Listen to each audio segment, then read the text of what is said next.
Olá, tudo bom? Aqui é o Conrado Adolfo e muita gente tem me falado, me perguntado sobre gatilhos mentais. E é um assunto que está muito na boca do povo. E o que eu vou falar nesse vídeo justamente sobre gatilhos mentais, explicar o que é e por que eles dão certo. E os gatilhos mentais são a base da copywriting. Ou copywriting, né? O que é um copywriting? É uma técnica de texto persuasivo, que eu ensino inclusive num curso meu, Copy Samurai, mas é uma técnica de texto persuasivo em que você passa a escrever de uma maneira que converte muito mais vendas. E a base do copyright são poucas bases, né? As bases são poucas. Primeira coisa, gatilhos mentais, que é o que eu vou falar nesse vídeo. Segunda coisa, matar objeções. Terceiro, mexer com a emoção positiva e negativa. Um outro vídeo eu falo isso. Jornada do herói, oferta.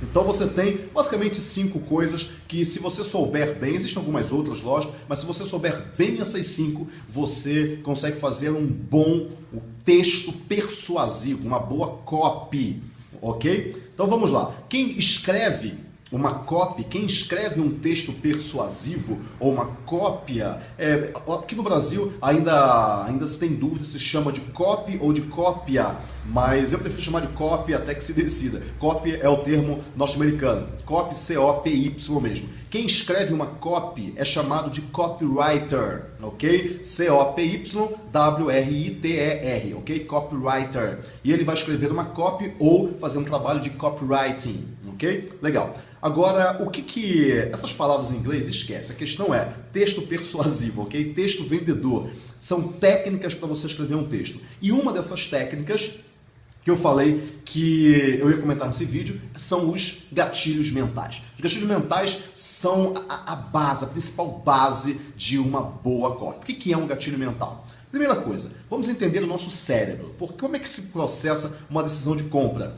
Quando você vê mais valor do que preço em um produto, por exemplo, por que as pessoas compram um iPhone por R$2.000? Porque ela olha e fala, nossa, esse iPhone por R$2.000, ele tem muito mais valor percebido para mim, é uma coisa subjetiva, do que o preço de R$2.000. E é por isso que eu vou comprá-lo, porque eu sinto que eu estou ganhando alguma coisa, que eu estou realmente levando mais do que aquilo que eu estou deixando, que é o dinheiro, que é o preço no caso.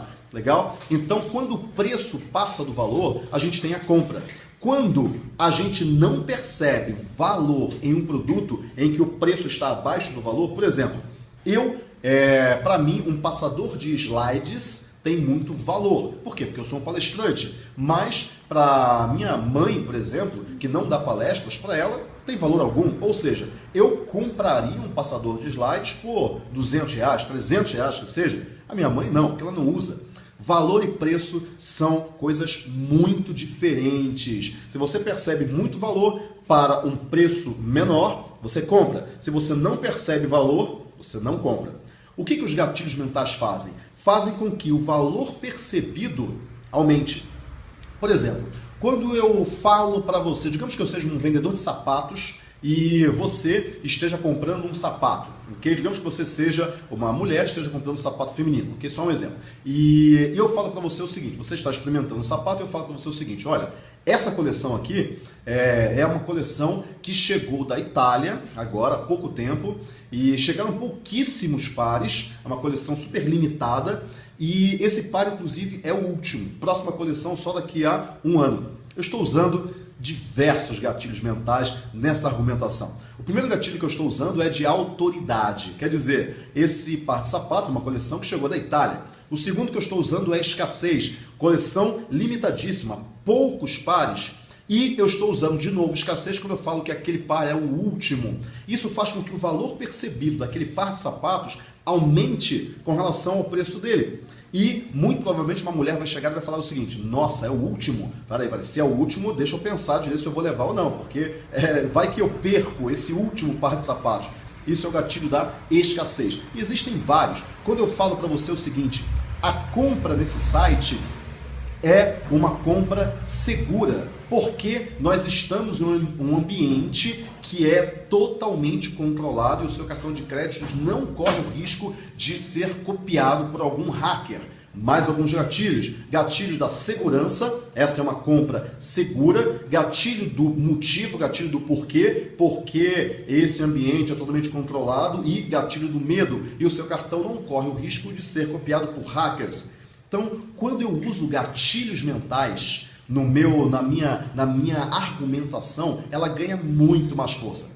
Agora, o que são os gatilhos mentais? Bom, você entendeu o que são os gatilhos mentais? Algumas frases, algumas palavras, algumas colocações que ativam gatilhos, sentimentos, ações na mente da pessoa. E por que isso funciona? Porque o nosso cérebro é um grande criador de padrões. Você, por exemplo, você escovou os dentes hoje da mesma maneira que você escovou os dentes ontem, que foi da mesma maneira que você escovou os dentes anteontem.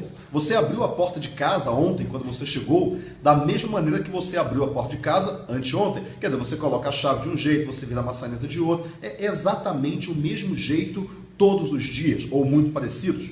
Por quê? Porque você tem que criar padrões. Nosso cérebro não pensa na respiração, na fala. Por exemplo, imagina se eu tivesse que tomar uma decisão sempre que eu pensasse em falar a palavra abacate. Como que eu vou mexer na minha boca, como que eu vou expirar o ar, como que serão as minhas cordas vocais para eu falar a palavra abacate. Você não pensa nisso. Isso já está no piloto automático. Só que não é só isso que está no piloto automático. Alguns sentimentos também estão no piloto automático. Pensa o seguinte, o nosso cérebro cria padrões para tomar o maior número possível de decisões com o menor gasto de energia. Por isso que os gatilhos funcionam.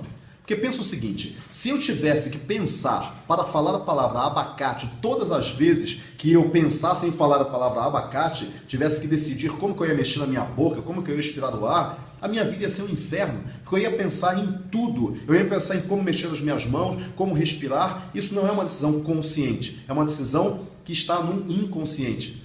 São decisões que eu tomo o tempo todo sem pensar conscientemente, está no piloto automático. Só que existem muitas outras decisões no piloto automático. Quando eu falo que aquele é o último sapato que chegou da Itália e que a coleção foi limitada, aquele é o último par, alguma coisa é acionada também no piloto automático. Quando eu falo que esse site, a compra aqui é feita em ambiente seguro e você não corre o risco de ter o seu cartão de crédito copiado por hackers, também atinge coisas, ativa sentimentos, ações no piloto automático. Então, quando você usa gatilhos, por isso que é gatilho, né? Você aperta, você fala alguma coisa para ativar um sentimento ou uma ação. Quando você usa gatilhos mentais na sua argumentação, você entra lá no inconsciente do seu leitor, você entra lá no inconsciente do seu espectador e você faz com que ações sejam tomadas, mesmo que ele não sinta. Sentimentos levam a ações. Se eu tenho o sentimento de que, nossa, aquele é o último par de sapatos, eu vou perder aquele par de sapatos e parece que ele é muito bom porque todo mundo comprou, já não tem mais nenhum e eu não quero ficar de fora disso.